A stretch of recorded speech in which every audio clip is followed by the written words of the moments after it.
Retrouvez vos émissions préférées Equality sur le site www.equality-radio.fr. Equality, c'est votre émission contre les discriminations et pour l'égalité.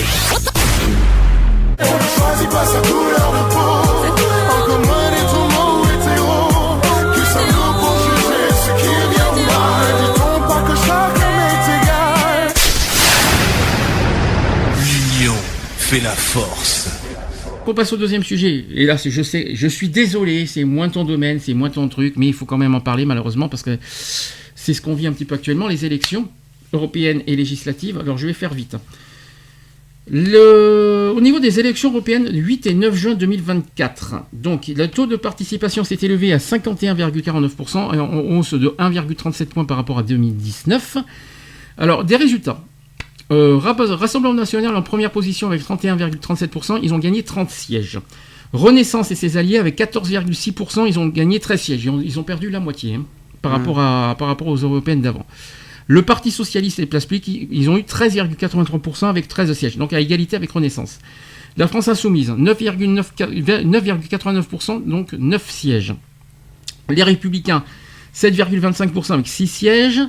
Les écologistes, là par contre c'est les grands perdants, les écologistes, 5,5%, donc 5 sièges. Et Reconquête, je préfère même pas en parler, avec Marion Maréchal, 5 sièges, 5,45%. Les Reconquête qui a quand même gagné des sièges. Ça, c'est pas rassurant, je peux vous le dire. Alors, ça veut dire que l'extrême droite France, je parle pas Europe, hein, au total, 37% des sièges européens, c'est de l'extrême droite.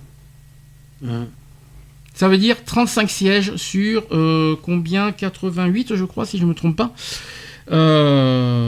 Ça fait peur. Je sais pas ce que tu en penses. Ouais, c'est vrai que ça fait peur quand même. Mais bon... On verra bien. Est-ce que tu comprends Non, on verra bien, on y est, je te dis. Hein. On y sommes. Mais est-ce que tu n'as pas un sentiment d'inquiétude pour la suite?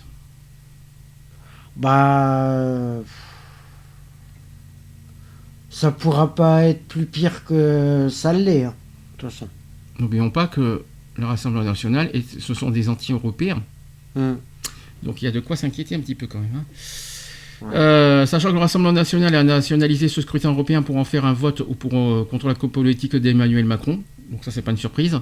Jordan Bardella qui a appelé aux électeurs à lui infliger la défaite la plus lourde à Emmanuel Macron, et ce afin d'imposer le Rassemblement national comme le parti de l'alternance pour l'élection présidentielle en 2027. Je crois que c'est quand les poules auront des dents. C'est clair.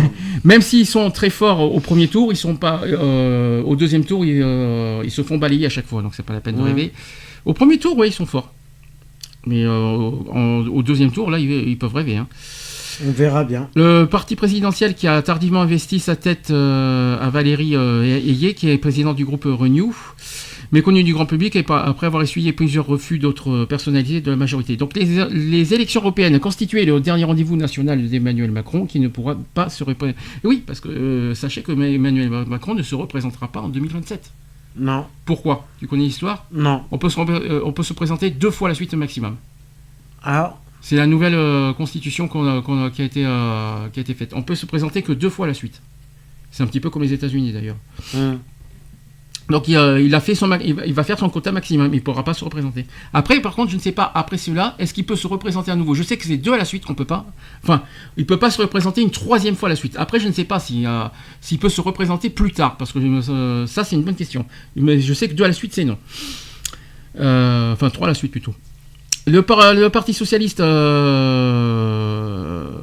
écoutez, il s'est de nouveau allié avec le mouvement de Raphaël Glucksmann, qui est Place Publique.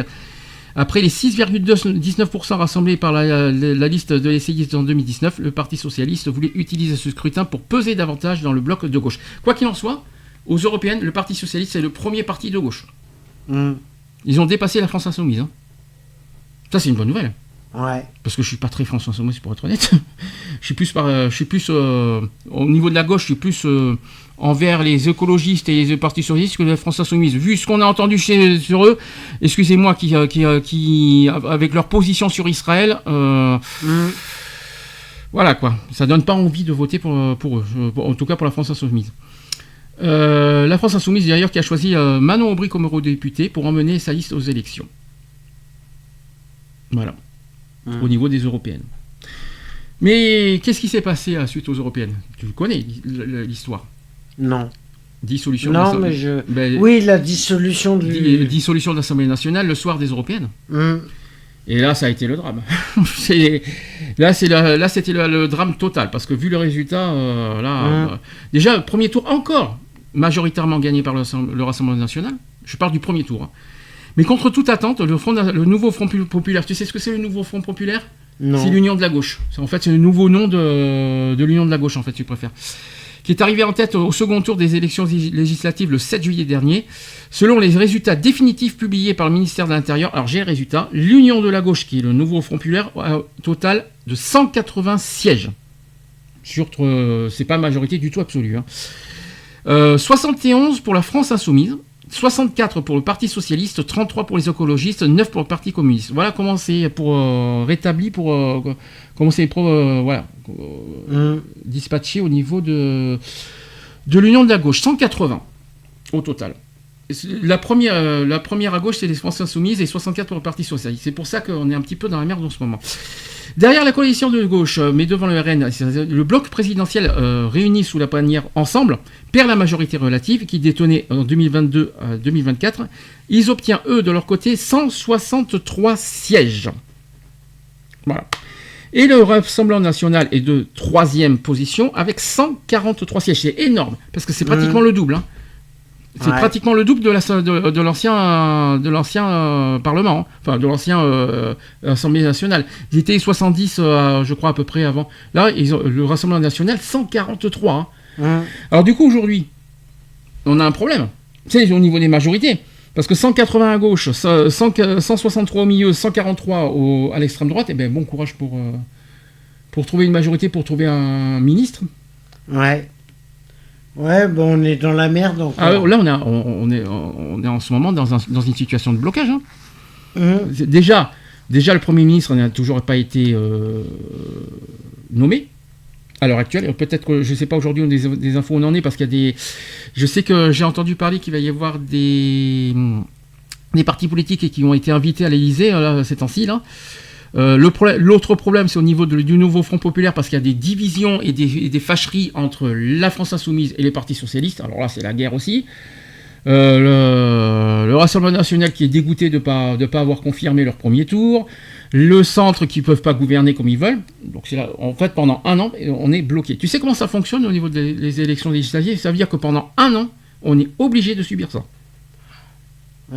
Pendant on est minimum, pas dans la merde. Il ne peut pas y avoir de dissolution de l'Assemblée nationale avant un an. C'est la Constitution, c'est l'article 12 de la Constitution qui le dit. On est obligé de subir cette Assemblée nationale pendant minimum un an. On n'est pas dans la merde. Ah ouais, ça c'est moins qu'on puisse dire. C'est exactement ça qu'il faut dire. Donc on se dirige tout simplement vers un risque de blocage institutionnel, parce que plusieurs camps politiques peuvent s'entendre pour former une coalition qui détiendrait, elle, la majorité absolue.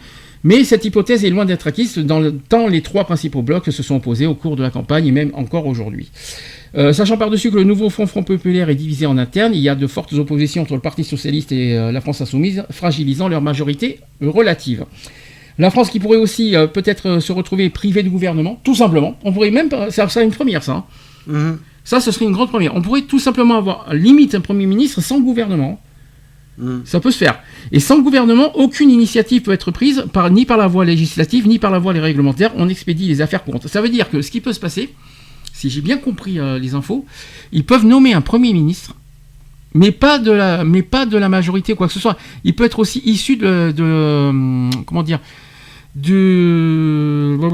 me trompe pas, du civil. Ouais. Et c'est uniquement pour qu'il gère les affaires courantes et les affaires importantes. Mais pendant un an, il n'y aurait pas de loi. Il n'y aurait aucune loi qui passerait. Alors ça serait vraiment Là, ça serait la catastrophe. Et sachez qu'en l'absence de majorité, la France se retrouverait dans une situation inédite sous la Ve République, mais ce sont des problèmes qu'on rencontre dans tous les régimes parlementaires, et cela nous semble baroque, mais c'est courant, et c'est possible. Il n'est pas si facile de gérer les affaires courantes, encore moins de faire passer des lois dans une telle configuration, et il y a un problème qui arriverait très très vite à l'automne, c'est-à-dire cet automne prochain 2024, septembre-octobre 2024, c'est tout simplement, et là vous allez y rire, c'est le vote du budget. Alors là, la première mission qui va nous tomber sur la figure, c'est le vote du budget en automne prochain. Vous allez voir, je vais regarder l'Assemblée nationale par sécurité sur les chaînes parlementaires. J'y crois pas beaucoup à cette affaire. Là, c'est le vote du budget qui va être le premier défi de l'Assemblée nationale. Là, ça va être compliqué. En cas de coalition entre plusieurs partis arrivant à trouver des accords communs, un Premier ministre pourrait être bientôt nommé par le président. Ça peut se faire. Par miracle, mais il faut des coalitions pour ça. Il n'y a pas le choix. Ceci étant dit, dans l'état actuel des choses, nous allons droit vers le chaos au niveau législatif pendant au moins un an, avant une éventuelle dissolution de l'Assemblée nationale, parce qu'on ne peut pas dissoudre l'Assemblée nationale les prochains mois. Il faut attendre, comme je vous ai dit, un an, et ça c'est l'article 12 de la Constitution qui le dit. Il reste une dernière solution, donc comme je vous ai dit, un gouvernement seulement technique, avec des membres de la société civile, mais pour faire passer les lois, sachez que c'est limite mission impossible.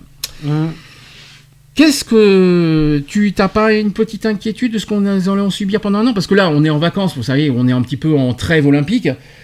Mais septembre, on va y être là. Ouais. Là, on va le voir, le problème.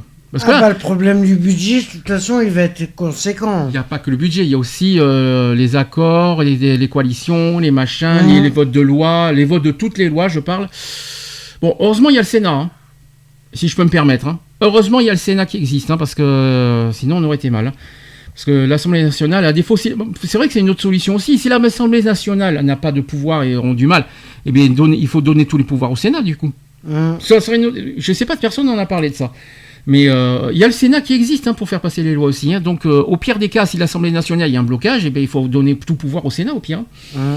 Ou alors, il y a une solution qui est encore pire, c'est le président peut avoir tout pouvoir aussi sans gouvernement. Ouais. Voilà. C'est ce qui peut nous arriver, mais ça c'est la suite. Qu'est-ce que la situation la moins pire serait que. Ça serait que le Sénat il se décide à tout gérer en attendant de. Si l'Assemblée nationale est bloquée, moi je donnerais tout pouvoir au Sénat. À titre personnel, en tant que président, moi j'aurais dit ça, moi personnellement. Après, l'Assemblée nationale, s'il n'y a pas de ministre, s'il n'y a pas de tout ça, ça va être compliqué. Les ministères vont être gérés par qui?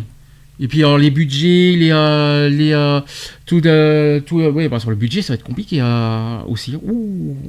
Là, c'est vrai que pour l'instant, on est en situation de pause, grâce aux Jeux Olympiques, parce que c'est les vacances aussi, les grandes vacances, mais en septembre. Il va falloir s'attendre à quelques couacs, gros couacs même, au niveau législatif. Je ne le souhaite pas. Je ne le souhaite pas, personnellement. J'espère que ça va s'arranger, j'espère qu'il y aura des coalitions, j'espère qu'il y aura des arrangements, des accords, etc. J'espère qu'il n'y aura pas des mauvais accords et des mauvaises coalitions, mais j'espère qu'il y aura des... Parce que sinon c'est voie sans issue. C'est clair, net et précis. S'il n'y a aucun accord, c'est une voie sans issue pour l'Assemblée nationale. Et c'est pas du tout ce que les Français ne méritent pas ça, parce que à défaut les politiques ils pensent qu'à eux, mais j'aimerais que les politiques pensent aussi aux Français. Ce serait bien qu'ils pensent à nous, aux intérêts des Français, qu'ils trouvent c'est clair, parce que pensez à nous, pensez aux Français. Ça c'est fait, c'est voté, les Français ont voté, il faut respecter le vote des Français, point. Voilà, c'est comme ça. Les Français ont voté, il faut respecter le vote des Français. Maintenant, il faut combiner, avec ça, et pas le choix, et il faut trouver des solutions. Tant pis pour les désaccords, tout ça, mais on peut pas vivre un an comme dans cette situation. C'est impossible. Voilà. Retrouvez nos vidéos et nos podcasts sur www.equality-podcast.fr. Choisis pas sa couleur de peau, encore moins les tourments hétéros. Qui sommes-nous pour juger ce qui est bien ou mal? Disons pas que chacun m'est égal. Choisis pas sa couleur de peau, encore moins les tourments hétéros. Qui sommes-nous pour juger ce qui est bien ou mal? Disons pas que chacun m'est égal. Voilà, c'est fini. À très bientôt.